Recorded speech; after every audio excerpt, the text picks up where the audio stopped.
en travaillant longuement pour écrire le tome 2 de ma série Penser avec Marx aujourd'hui, ce tome 2 qui est consacré à l'homme, j'ai été de plus en plus frappé, dans le travail théorique, mais aussi dans la vision de tout ce qui se passe dans la société d'aujourd'hui. J'ai été de plus en plus frappé par un contraste qui me paraît incroyable. Incroyable. Grâce à beaucoup d'efforts, et qui méritent une grande considération. Quelques considérations critiques qu'on puisse aussi y ajouter. Le mouvement des Verts a fait une percée. Il a réussi à imposer à l'attention mondiale le problème de l'état de la planète. Et ça, c'est quelque chose qui à la fois mérite hommage, je le dis comme je le pense, sincèrement, ce qui n'atténue pas les réserves critiques qu'on peut faire sur ceci ou cela. Et pour moi, c'est aussi une leçon politique. Parce que ça montre ce qu'on peut faire par une lutte d'une certaine manière menée avec un véritable suivi implacable. Donc ils ont réussi à imposer à l'attention, avec des résultats inégaux. Enfin maintenant la chose est engagée. La Terre va mal, la planète va mal. Tout le monde sait ça maintenant, tout le monde comprend ça. C'est devenu une partie intégrante de la cause de la grande transformation sociale qu'il faut opérer. Or, par rapport à cela, je suis saisi de voir qu'on ne prend pas la mesure. Bien sûr, on en parle souvent, mais de manière dispersée. On ne prend pas la mesure globale du fait que le genre humain va aussi mal que la planète Terre. Le genre humain lui-même est malmené à un point fondamental, au moins autant que la planète. Ça s'est imposé à moi sous une formule qui n'est qu'une formule, mais et qui est: la liquidation des valeurs humaines est-elle moins grave que la fonte des glaces polaires? Je trouve qu'il faut se mettre dans la tête ça.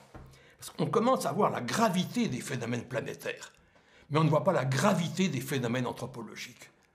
On ne voit pas à quel point de profondeur le genre humain est maintenant malmené. C'est pour ça que le monde diplomatique ayant bien voulu m'ouvrir ses colonnes pour agiter cette sonnette, j'ai cherché, il y a 1 an et demi, dans un article du Monde diplomatique, à donner ça à entendre. Cause écologique et cause anthropologique. Tout le monde aujourd'hui est plus ou moins écolo. Mais connaissez-vous des anthropolos? Pour l'instant, il y a moi. Je veux être un anthropolo. Voilà. Je voudrais imposer l'idée de la cause anthropolo au même niveau que la cause écolo. Et ce ne sont pas deux causes rivales, ce sont deux causes étroitement interpénétrées. On ne sauvera pas la planète sans le genre humain, ni le genre humain sans la planète. Mais on est à un degré de gravité tel que le sauvetage du genre humain est vraiment une obligation.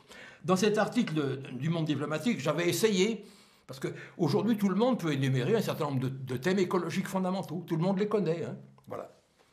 Depuis les bouleversements climatiques jusqu'à la mise en cause de la biodiversité. Tout le monde connaît 4, 5, 6 thèmes qui font la culture écologique.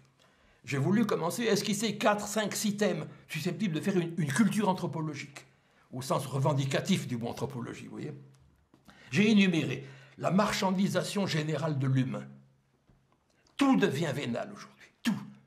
Depuis le résultat d'un match de football jusqu'à la vente de ce qu'on ose appeler une trousse d'embryons à implanter. Tout est vénal, effarant. J'ai ensuite énuméré la dévaluation tendancielle de toutes les valeurs humaines. Nous allons vers une civilisation où il n'y a plus qu'une valeur, c'est la valeur marchande, qui culmine dans la valeur boursière. Cela seul mérite d'être dit valeur. J'ai ajouté à cela l'incontrôlable évanouissement du sens. C'est la question du pourquoi. Tout ce qu'on nous fait vivre, tout ce qu'on nous fait mal vivre, pourquoi en 2 mots? Quelle est la raison de tout ça? Il faut trimer à rembourser la dette, mais quelle dette? Pourquoi? Dette de qui? Dette faite comment? Un immense pourquoi sans réponse plane au-dessus du non-sens dans lequel on nous enfonce. Et tout ça se traduit, 4e thème, par ce que j'ai appelé une décivilisation sans rivage. C'est tellement quotidien que nous finissons par ne plus prendre la mesure globale de la barbarie dans laquelle nous nous enfonçons. Ce qui se passe en Syrie, mais c'est inimaginable. C'est inimaginable. Et ça se répercute à tous les niveaux, y compris... J'espère que tout le monde est comme moi frappé par la barbarie montante de certains faits divers. Vraiment, le thème de la décivilisation n'est pas un thème excessif, il me semble. Et à tout cela, j'ai ajouté un 5e thème qui me préoccupe beaucoup. Parce que, classiquement, on disait avec Marx, le capitalisme produit ses propres fossoyeurs. Plus de capital, plus d'ouvriers, et donc plus de fossoyeurs du capital. Oui, mais cette belle assurance, maintenant, elle serait plutôt en train de s'inverser. Parce que le système, il produit ses abstentionnistes, maintenant. Plutôt que ces militants impliqués dans un combat révolutionnaire, il tend à produire l'écœurement, l'incrédulité, l'impuissance et finalement l'abstention. Ça, c'est encore plus grave que tout. Parce que tous ces drames, au lieu de produire des forces, au lieu de... En même temps, ils produisent, heureusement. Mais enfin, une des tendances dramatiques du système, c'est de produire non pas la rébellion efficace, mais plutôt l'écœurement impuissant. D'où une certaine angoisse. Où va-t-on? Où en sera le genre humain à la fin de ce siècle? Pour moi, c'est une vraie inquiétude et je pense que je suis représentatif de toute une génération. Je crois que plus ou moins tout le monde se pose cette question, mais sans doute pas en la formalisant au niveau d'importance globale qui est le sien. Alors, tout ça doit conduire à quoi? D'abord, je dirais, à la Stéphane Hessel, à un indignez-vous majeur. Un indignez-vous majeur. Comment on traite aujourd'hui les gens qui travaillent? C'est inimaginable. On nous y accoutume jour après jour, mais c'est inimaginable. J'ai été très frappé, en lisant l'Humanité de ce week-end, de cette lettre envoyée au Premier ministre par un maire communiste d'une petite localité de la région parisienne. Très frappé. J'en lis quelques lignes. Jamais les trafics de drogue n'ont été aussi nombreux, organisés, visibles et prenant possession des espaces publics. Jamais le nombre de jeunes ou de jeunes adultes en errance complète n'a été aussi important. Jamais les réponses aux demandes ou attentes n'ont été aussi faibles, que ce soit en termes d'emploi, de stage ou de logement. Jamais les éducateurs, animateurs, policiers ne nous ont fait remonter autant de situations conflictuelles. Voilà quelqu'un qui vit au cœur de ce qui se passe aujourd'hui. La destruction du genre humain, la destruction de l'humanité. Beaucoup de jeunes, ajoute-t-il, citoyens et de moins jeunes que je rencontre, m'expriment leur sentiment de n'être ni reconnus ni respectés.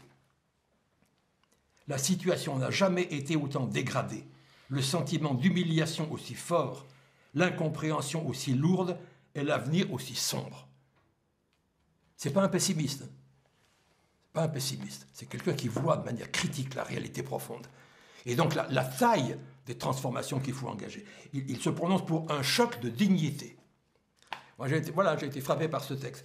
C'est ça que j'ai en vue, d'abord. Mais naturellement, ce n'est pas seulement indignez-vous, ce n'est pas seulement insurrection. Et donc, il faut bien savoir comment on engage la transformation sociale à ce niveau-là. Ce qui me paraît important, c'est qu'on prenne conscience du tragique qu'il y a dans l'air, non pas seulement pour la planète, mais également pour le genre humain. Et je dois dire que je suis surpris que nous tardions, nous du côté communiste, que nous tardions, je trouve, à mettre ensemble ces deux. Maintenant, on ne nous fait plus la leçon de l'écologie.